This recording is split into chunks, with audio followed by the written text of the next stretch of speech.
Hi there, welcome back. You're with Terry Erasmus on my channel all about bonsai, and today I'm going to be doing another update video. I will be discussing pines, elms, Satsukis, a bunch of different projects that I featured previously on my channel, and I will try also to link to those previous projects. And then also just with regards to timing, I'm in Cape Town, South Africa, and the season is still spring, although we're in the latter part of spring. First up, I'm going to be discussing pines. This is a Japanese black pine, which was treated as a seedling cutting when I grew it from 2021. So we're looking at, it's in its 4th year now. This tree was wired in early autumn. This is the cage wiring technique where the tree swells up against the wire, but as yet the wire hasn't bitten in enough to the trunk, so it really hasn't done its job yet. So I'm going to leave that wire on. As you can see, all this growth that has come out in spring is still hardening off. So actually working with wire on the tree now is very risky because a lot of the needles can be damaged or broken off entirely. At the moment, I'm not doing anything. I'm going to wait until later in the season before I would decandle this growth and also select what branches I want to work with. I don't want to allow these branches to become too long. Otherwise they become too coarse, unless of course I'm going to replace them. But if you do that, you do end up with a lot more scars. So the technique for thickening the trunk is a combination of the cage wiring as well as the escape branch, which you can see sort of exiting your screen to the top. This is another example of the same age of pine.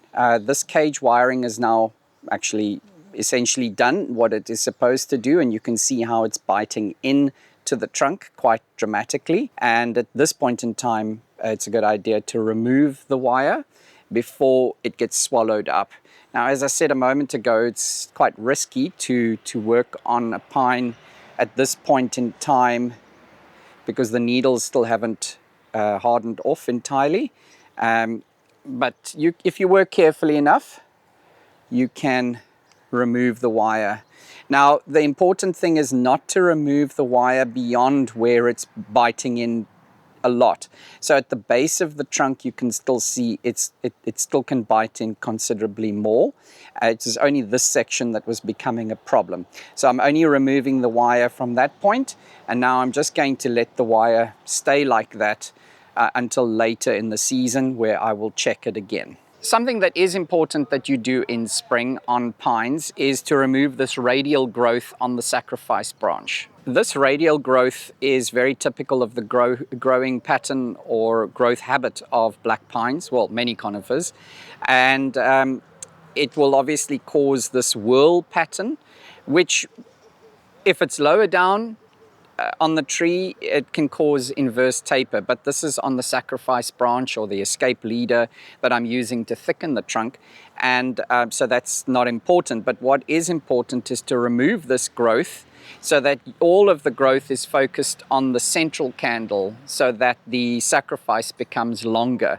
And that's important for a number of reasons. It's my theory that in the wind, with that movement, constant movement that's caused by this essentially pole with needles on top, it causes the trunk to fatten up a lot faster. But it also does take away some of the foliage that would cause shadows lower down. And it's very important that you get as much sun to the lower part of the tree because pines do love sun and lots of it. These pines are growing in larger colanders, and so therefore the growth is a little bit more energetic. The candle or the whorl pattern of branches have been eliminated, and so you can see all the growth is now being directed into this central candle, and this provides a lot more sun to the lower portion of the tree because essentially the tree that I want is down here. This will all be eliminated. So this is just being used to fatten up the lower portion. Colanders can be a very useful means to growing pines because pines do love a lot of aeration at their root system, so they don't like wet feet. You'll see that I'm using a very coarse growing medium, which is actually 80% crushed silica. I'd love to get decomposed granite, but it's not something that I have easy access to unless I start going to collect it myself from the mountains nearby. But that's just not a sustainable solution, and probably not legal. So I'm using crushed silica, which is a 2 to 4 millimeter particle, 3 to 6 millimeters, in fact, I think is probably more accurate of this. And then the rest is akadama. So that gives me great aeration. And because it does aerate the soil so much, it allows me to water very frequently, so twice a day. And that helps me with fertilizing, because every time I fertilize or every time I water, some of those nutrients from the fertilizer is going into the soil. If you use a very water retentive growing medium, you can't water very frequently, especially with pines, otherwise you're going to get root rot. Now I'm using a combination of different fertilizers.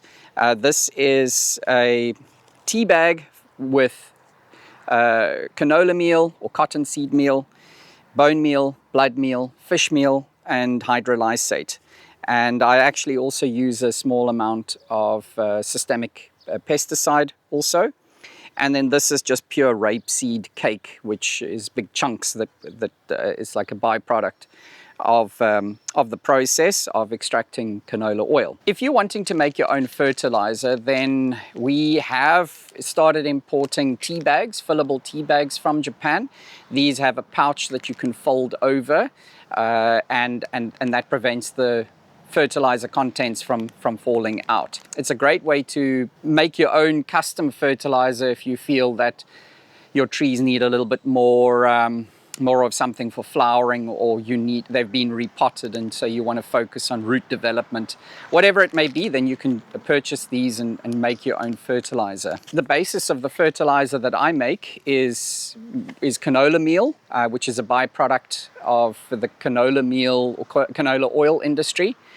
It's also known as rapeseed. A lot of the books talk about rapeseed, and that's essentially the product. So the majority of the fertilizer is made up of that. Then very importantly, we add fish meal to that as well. Fish meal is a fantastic fertilizer component.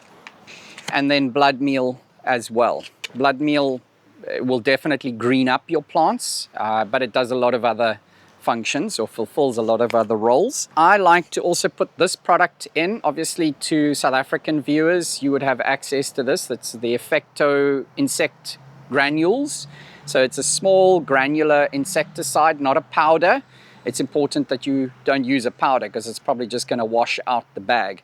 But this is a fine granule, and I mix this in as well, just a small amount, so that there's constantly, every time I add a new bag of fertilizer to a tree, there's a little bit of insecticide that is present, and as a systemic, it'll prevent insects from attacking the tree. Now you can also purchase a fertilizer similar to what I just described in the form of Super Boost. It's a pelletized fertilizer, and it fits perfectly into the fertilizer covers that we also have available on the website. So it has the canola meal, the fish meal, the bone meal, the blood meal all mixed into it. So you can just apply it to your trees. It's very easy. The only thing that it doesn't have is the insecticide, and the reason why we don't put that in, and also the reason why we don't sell the little tea bag with a fertilizer in it with that insecticide, is because if a dog or some animal or maybe even a child gets a hold of it and ingests that, then I have a problem. So if you want to add that to your fertilizer mix, just be aware of the risk. Talking about branches, the tree is actually much lower down than the sacrifice branch would suggest. So it's important to encourage low growth and to keep that growth alive and healthy, but not so healthy or vigorous that it actually creates very coarse branches, because those will have to be eliminated because they're not going to be aesthetically appealing in a small composition. So it's important that you don't allow this growth to become too strong. In order to do that, what one can do is, instead of having 3 or 4 branches, you maybe have 20 branches. So the growth goes into 20 branches instead of 3. So the energy is essentially diluted. That's one technique or approach. Another one would be then obviously to decandle the tree, or remove remove needles so that there's less energy going into each branch. But just a final comment on this is that you're not using these branches as sacrifice branches as such. That is the role of the escape leader that's going out the top of the tree. If you use them as sacrifices to thicken up the trunk, they are going to create big scars down the line. Little update on this pine. I believe it's a 4-year-old, or it's in its 4th year now, developed from seedling cutting specifically, and hence we have lots of growth low down. That very important wiring work that you do in the first or the second, early part of the 2nd year of growth now becomes evident, or the results of that becomes evident, because very often at that point in time, the curve looks very exaggerated, but as the tree trunk thickens, it tends to soften those bends. Now, what I did in autumn or during winter was I cut the sacrifice, and so now all of that growth, the energy in the tree is all focused on the lower part, and so you can see these very long candles. Coincidentally, I also repotted this tree in spring, so it's interesting that it is just that strong, because obviously I would have done root work, but this is the extent of the candle development now in the 2nd month of spring. The next step with this tree will be just to allow it to develop, probably the very early, maybe the 1st month of summer, and then I would be decandling this tree, because I want to keep the branches more delicate. If I do want to thicken up the trunk some more, I can wire it again, but not now because it'll damage the needles. Alternatively, or in conjunction, I can also select one of these branches that are in, a good position and allow that to become the new escape branch if I want to get some more thickening. And that obviously will also then create a new section of the tree, which would provide the taper that also visually is very pleasing.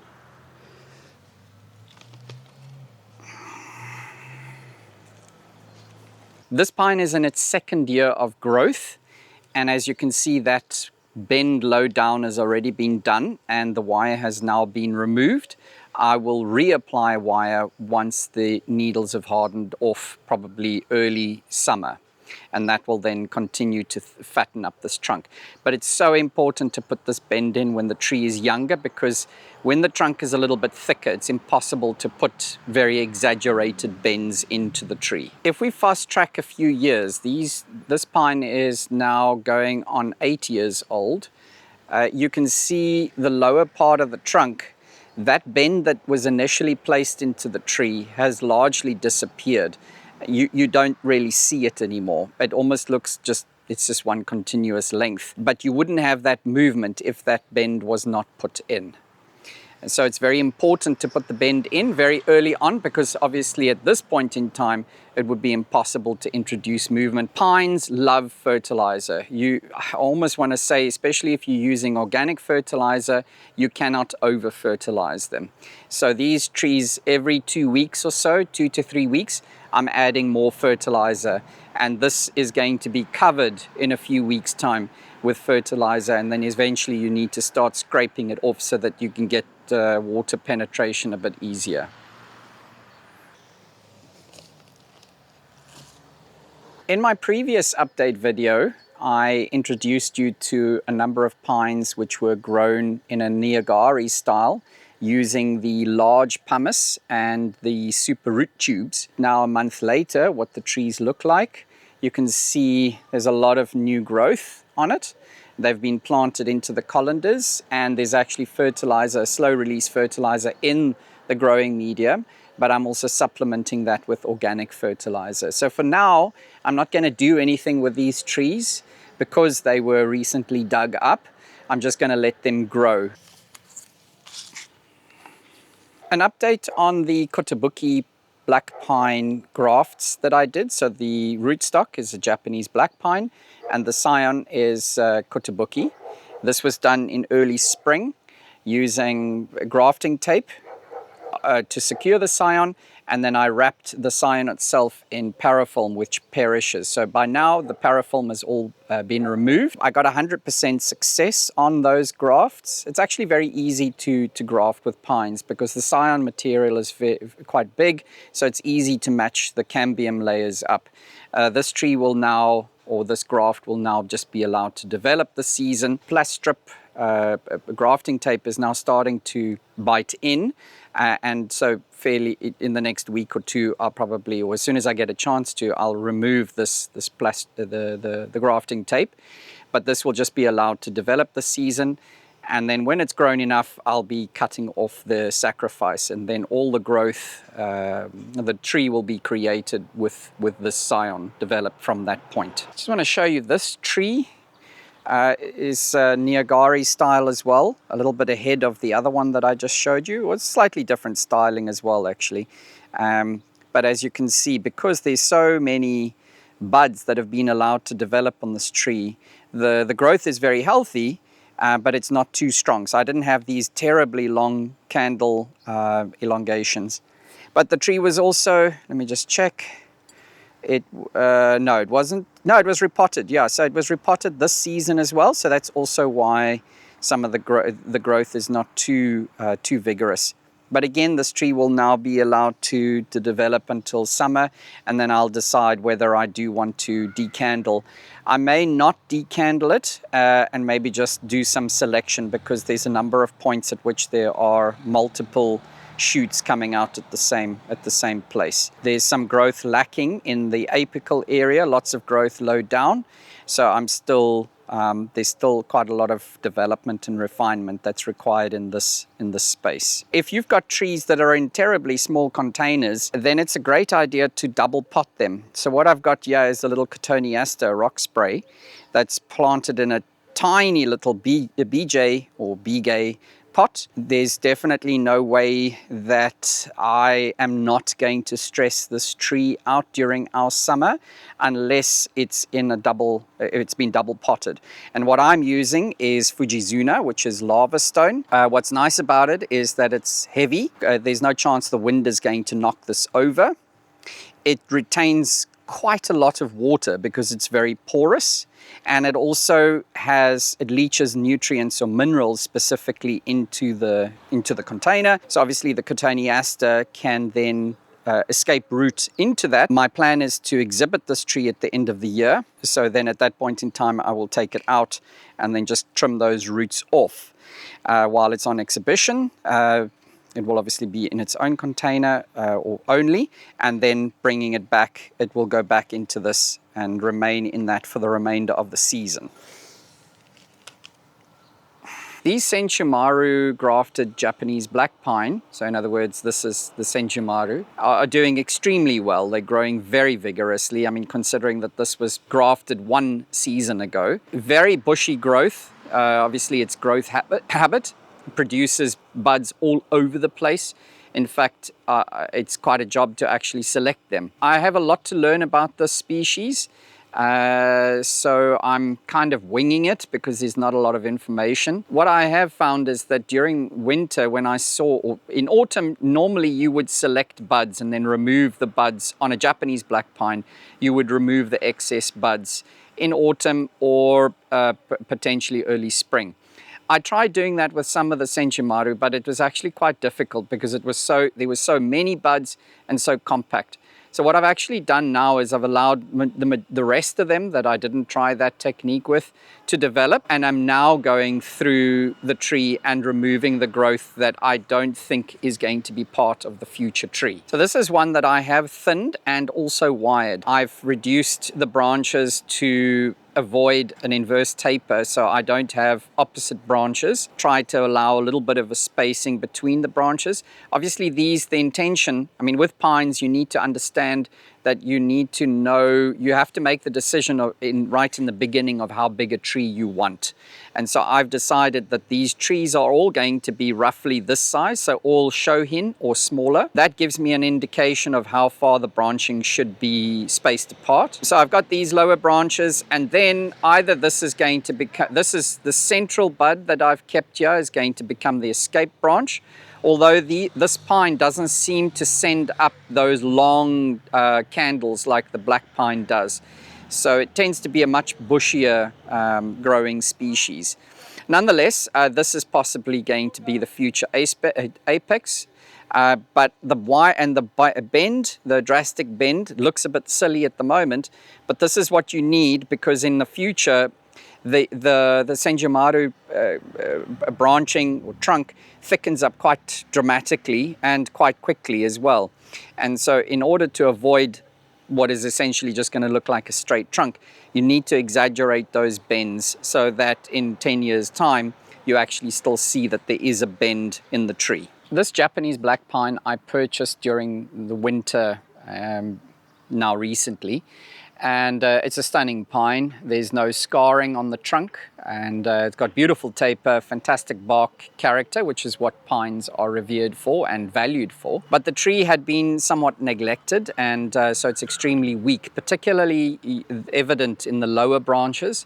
You can see that, like many trees, it's apically dominant, so there's a lot of good healthy growth on the top of the tree, but the lowest branches are fairly weak, with only very weak candle development this spring.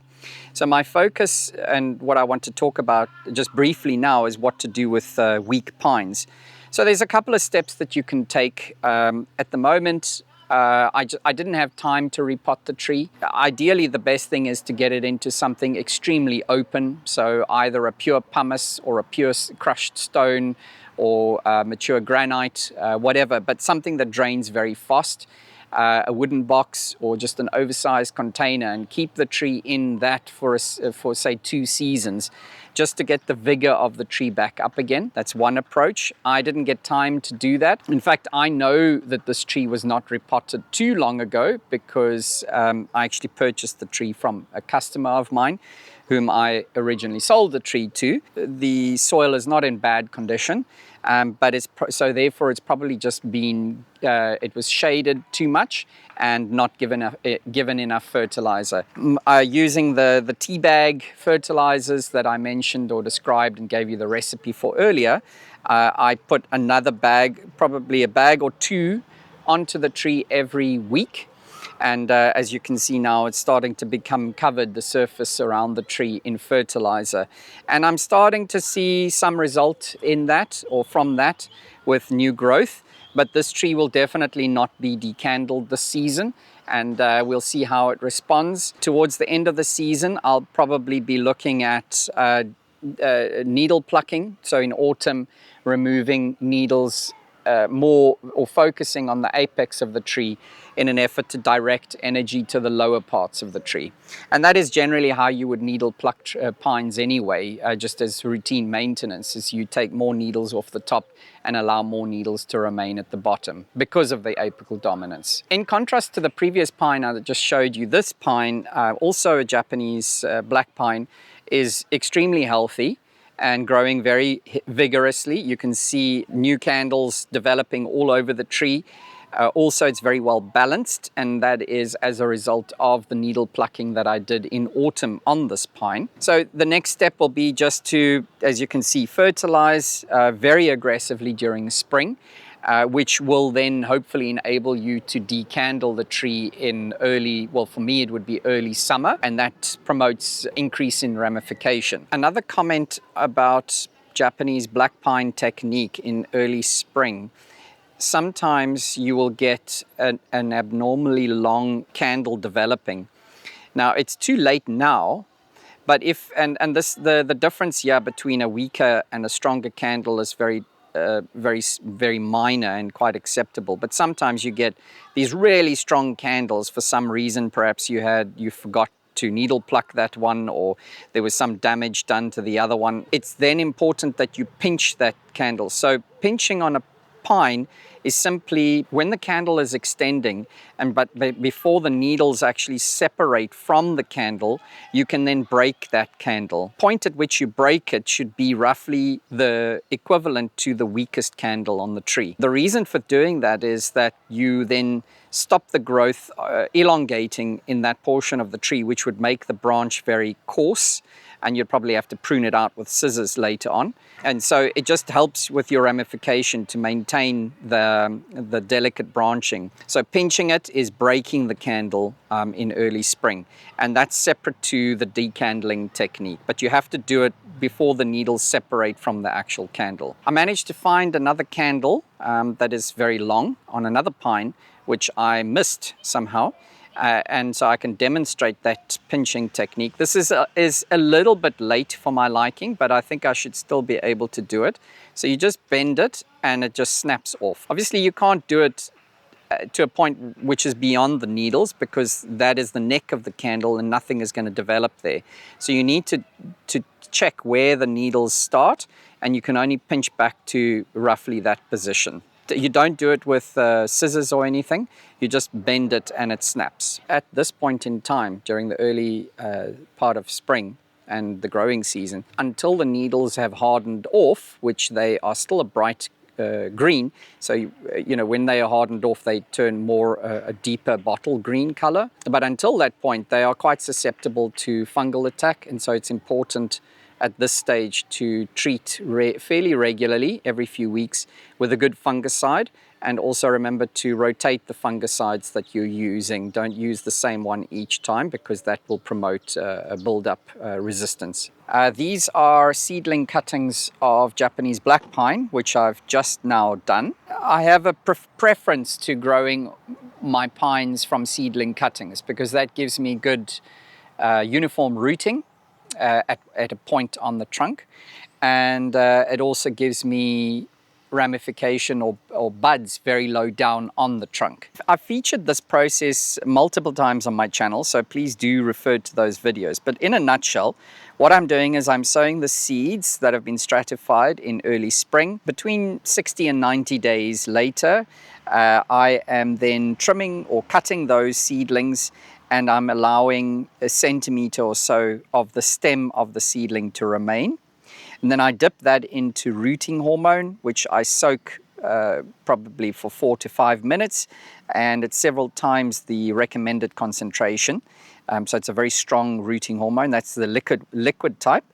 And then I prepare my growing container for the first season. Is a 80% crushed stone with 20% small akadama for the majority of the container.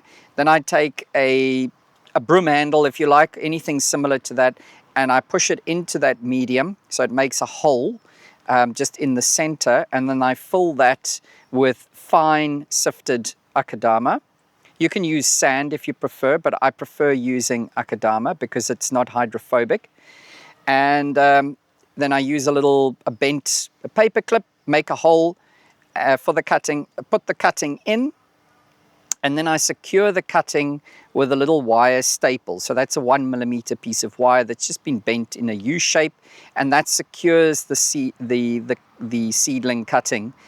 Because if there's any wind and it grabs these side needles, it turns it, or it's at least going to move it, and that may damage the new roots. So this little staple just secures the cutting. You can see it's very secure. And now this will be kept in humidity domes. If you don't have a humidity dome, then I very much recommended that you mist them several times a day. But in a few weeks' time, they will have rooted, and we can then transition them away from the humidity, mist them less, and expose them to more sun. Again, it's also important, if you are keeping them inside a humidity tray, to spray them with a fungicide every now and again. And you can also use a liquid fertilizer like a Seabrix, which has fish meal, fish hydrolysate, and other growth hormones, auxins and cytokinins in it as well, which will just help the cuttings to get started strongly. This is the first stage to developing a Japanese black pine as a bonsai. Moving on to junipers now. This is a Itoyagawa juniper grown from cutting, and it's now 1 year old. It was wired, and now the wire has been removed because it was starting to bite in. As you can see, the tree has formed its runners in spring, which is its growth habit. Now, before I carry on doing any more work on these trees, I'm going to wait until the growth has hardened off, And then in summer, I will go and clean up the tree and possibly start putting in some deadwood. In other words, I'm going to carve a little bit of the live tissue away, and so that the tree can start developing a nice interplay between dead and live material. Of course, I don't want to cut away these runners, because the longer they get, the more the base of the tree is also thickening up. So these trees again will also be grown as shohin, but the trunks have to thicken up quite considerably before they will make convincing little Itoigawa junipers. These are Kishu junipers, also grown from cutting from my mother stock, also 1 year old now. It's been wired at least once or twice already, so you can see there's some nice movement. There's some remnants of wire bite. I should also mention, with wiring junipers, it's very important that you don't just give movement in bends in the branches or the trunk, but you also do as much twisting as you possibly can, which is why it's important that you do the wiring or the initial wiring as early on from cutting, when it's still supple enough to take the twists. So twist and bend at the same time, at least 1 to 2 revolutions. You actually have the live the sap flow is coiling around the tree, and that just makes it a lot easier for you when you're putting deadwood features in your shari. These trees are Juniper precumbens nana, grown from cutting as well. I think it's about 4 or 5 years now. I've got quite a lot of them, and it's just to reduce the watering load, they are on irrigation. But the concern that I always have with automatic irrigation is that the system doesn't go off, and then by the time you realize it, your tree is dead, especially with a conifer, because it only shows that after some time. I've put them all of these air pots into saucers. And so it's easy then for my staff every morning when they come in to just check all the saucers, and they don't have to necessarily do it every day. They can do it every couple of days, just to make sure that there's water in the saucer. If there's water in the saucer, it means that the irrigation is working. And if they notice a saucer which is dry, they can check the dripper or the sprayer if there's any problems with that. Every year I increase the size of the deadwood, or the amount of deadwood on these trees. I think it's going to make them much more interesting in the long term, and also putting some bends into the trees. These very long runners will also help to thicken the trunk over time. So my time frame on this is probably another 10 years before they're going to be really impressive. But at the moment, there's nothing much to do on these trees except watering and fertilizing. New growth that has emerged in spring, I'm not going to be using this in the future structure of the tree, and even if I wanted a branch in this area, it's not going to be a problem to get some back budding here in the future. But it does get in the way of the watering system. So I'll be removing all of this kind of growth from the tree, and so that it can focus onto the sacrifice branches.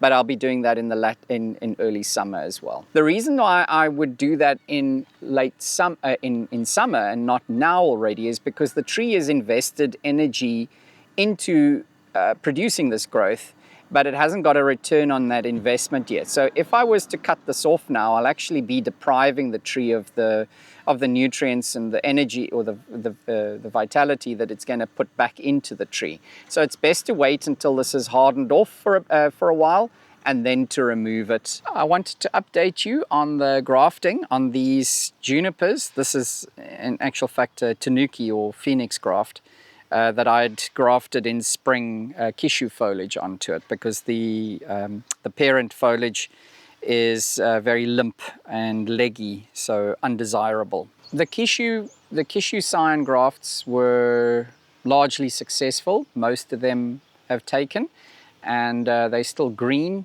A little bit of greening on the tips. Some of them are a little bit better than this one, but I'm happy with the kishu grafts. This is an Itoigawa graft that I attempted, but was unsuccessful. As you can see, it's browned and dead. And I believe the reason for that was the scion material was just too thin. So I think if you're very experienced and very talented with grafting, you can get this right. But for me, I think being not as experienced as that, this was just not successful because I couldn't get the cambiums to align. This is one of the Itoigawa grafts that did take. As you can see, it's nice and green, tips are green. And I believe the reason why it took is because the scion was just that much thicker than the previous one that I showed you. So the lesson that I've learned in this is to use as thicker scion material as possible, or alternatively to change from the scion side veneer type graft to a different type of graft. And obviously with junipers there are several. I love to field grow trees or growing trunks. This is pyracantha, and these were grown from cuttings from my other trees, which I'll show you in a moment. So this tree these cuttings were rooted last year, and then they were potted up into these containers using a very free drainage mix. They will be kept in this container for at least 1 to 2 years at the 2 years at the most, but 1 year, depending on the species. Pyracantha is a very fast growing plant. But the idea of keeping it in a container for the first year is that you get a lot of root development inside the container. And this is preferable to sticking it directly into the ground, because then the roots just run everywhere and you usually have just a few roots, some very thick major roots. But in bonsai we want to have lots of roots to support the foliage of the tree eventually, or the network of branches ultimately. So these also pyracantha were also grown from cuttings and then developed, and now they've been placed onto the weed matting. And you can see the amount of roots that are actually coming out of the container already, and of course this very vigorous spring growth. And so instead of placing a tree into the ground, the next best thing would be to probably put the tree into the ground in a fabric bag or something similar, but I don't use those. The next step would be to place the tree in a container onto the ground, so it gets that moisture from the ground itself and the insulation as well. So you can see the amount of fine roots that have developed just in the last few weeks, because these trees were, as I mentioned, grown from cutting, and they were just potted up into these containers in spring, which was 2 months ago. This is another pyracantha which I field grew in open ground. It was a relatively large tree. That was then reduced, dug up, and then because the roots were really ugly, I ground layered it. And so now the ground layering was successful, and this spring or late spring I potted it into this bonsai pot for the first time. I referred to the resulting scars from sacrifice branches and the differences on healing or rate of healing depending on the species. So you can see this pyracantha, that section has already healed over, but it has this much still to heal. Now it does of course help to have a branch just above it, because the sap flow that's moving into that branch causes this wound to callus over that much faster. However, what I've done to accelerate that a little bit further is I've taken a grafting knife or ginning tool, and I've exposed the cambium around the margins of the existing scar. Who doesn't love the flowers and berries on pyracanthas? Portulacaria afra is a very popular species around the world. It's very easy, very robust. So I'm growing these from cuttings. So I find a mother plant that has a very nice leaf size. So it's a very small leaf, and then just cutting them. Take the cutting, allow the cutting to stand just in the open for about 2 weeks so that it can section off or cauterize the wound, because you don't want to take your cutting at that stage and stick it into the soil, because it's going to rot at that point. So it's best to allow it to dry off and then to put it into your rooting medium. I'm using fine pumice. These cuttings were taken, I don't know what the date is, but it was taken probably a month or 2 ago. And as you can see, it's well rooted.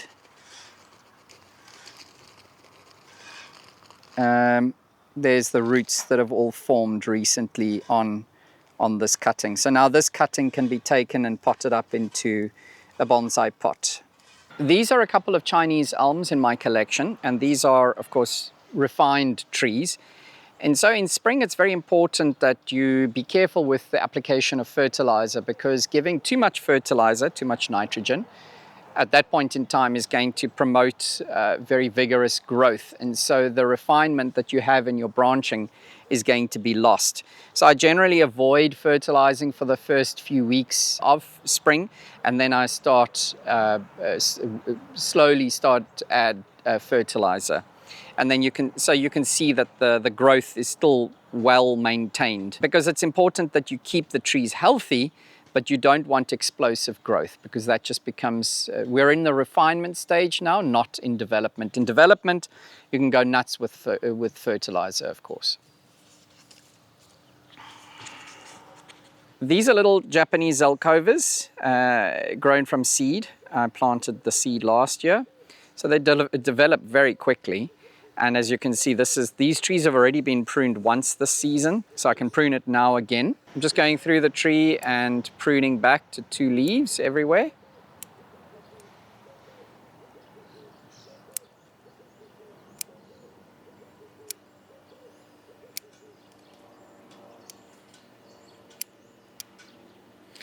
If you find that you have multiple pieces of growth coming out at the same point, it's advisable not to have more than 2, of course. Otherwise, you're going to start getting some swelling in that area. Then the best is actually just to break that growth off. Now I'm trying to find, there's a little branch that's growing to the interior, so you just tear it off. That actually, by tearing it off, it eliminates the dormant bud at the bottom of it, so it's not going to grow back again. And that's all you need to do now. You can also, not now, but at the right time of the season, you would wire this or secure the branches together to give you that quintessential broom shape, and you leave that string or wire on for a short period of time, and that gives you that inverted V. These are little Celtis, and I've intentionally planted them into very small containers. Although that does pose a risk from a watering perspective, it does control the growth. It stunts the growth very much, because these trees have a tendency to produce very long internodes. They can produce exceptionally fine ramification. By putting them in the small container, I'm restraining the growth, and it's making it much easier to build up a branch structure on a smaller tree. Now again, they have already been pruned this season, but I can go through the tree and prune them again. And I'm just looking again for places where the growth has elongated, so that I can prune back to two dormant leaves. And sometimes it's just easier to pinch that growth out.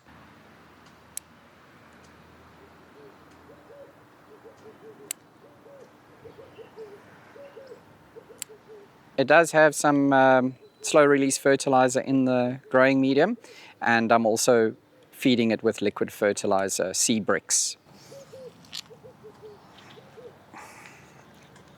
I'm very excited about this species. It's an indigenous species to South Africa called Galpini transvaalica, and I think commonly it's known as the wild pride of the Transvaal, which is the old historical name for Gauteng.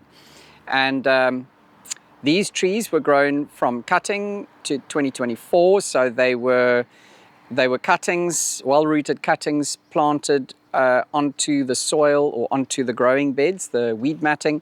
No, actually I didn't have weed matting on, and the roots were allowed to grow into the ground.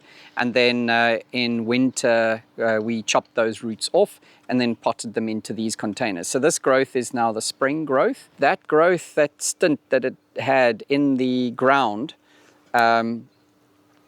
thickened up the trunk really nicely. And so now I can remove some of this growth that I'm not going to be using, and then I can see the structure of the tree a little bit better.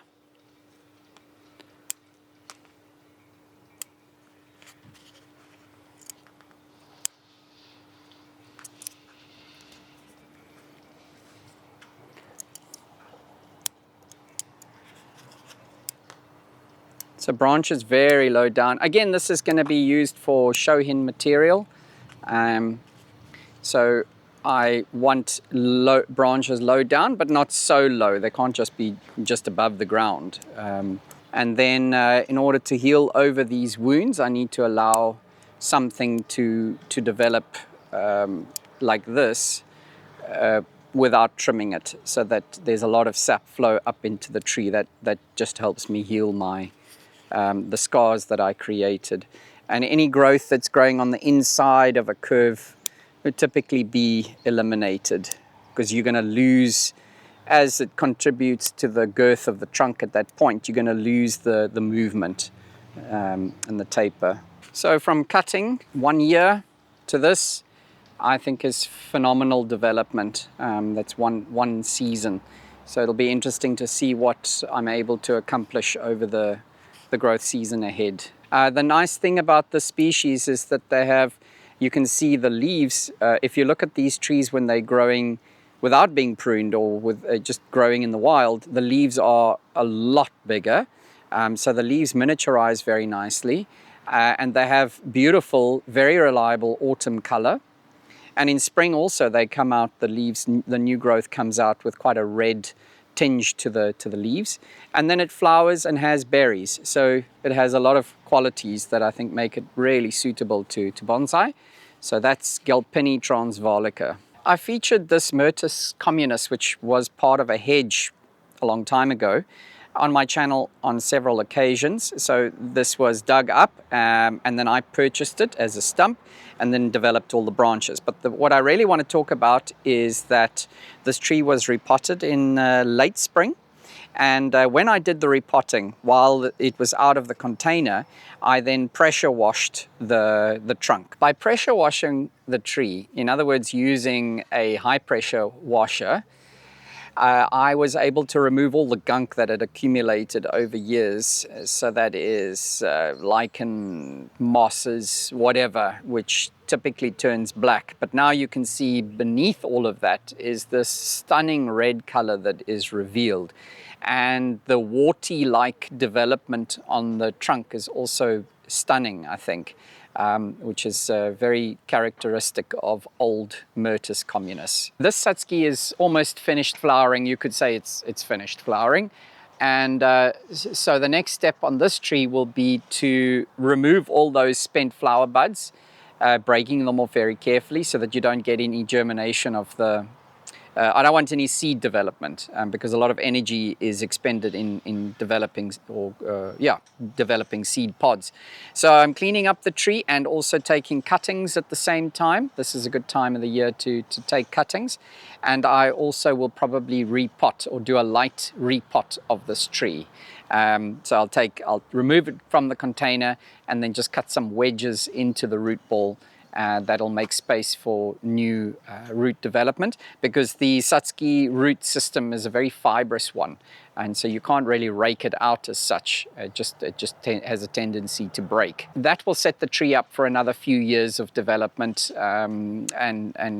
just re-energize it. Every time you repot a tree, it has a tendency to do that. And I'll be using pure Kanuma to do the repotting with as well. In spring, I collected a lot of these trident maples and Celtis chinensis, which I had been field growing for a number of years. And using the techniques that I've featured on my channel on a number of occasions, I cut off all the roots. Essentially, the trees were giant cuttings, but as you can see, they've responded quite well. They are inside my greenhouse, which has a 40% shade factor, white shade cloth. So it's an 80% white, which gives me roughly 40% shade. So they are quite well shaded. The leaves are overgrown and the internodes are too long, but that's not the point. The point is to get the trees to establish a new root system, and then I will introduce them into more sun. They are also growing in pure pumice, fine particle size pumice. I found that to produce the best fibrous root system out of the growing mediums that are typically associated with collected trees. This is one of several Niagara style trident maples that I've developed. Initially they were actually 3 or 4 trident maple cuttings that have been fused together, and then with their roots growing down into large particle-sized pumice, was for a season or two, and then they were lifted, and as you can see, they're developing very strongly. I won't be doing anything with the growth probably this season, just allow it to develop so that it develops some foliage to restore the vigor of the tree and get it to produce a good amount of roots in the container.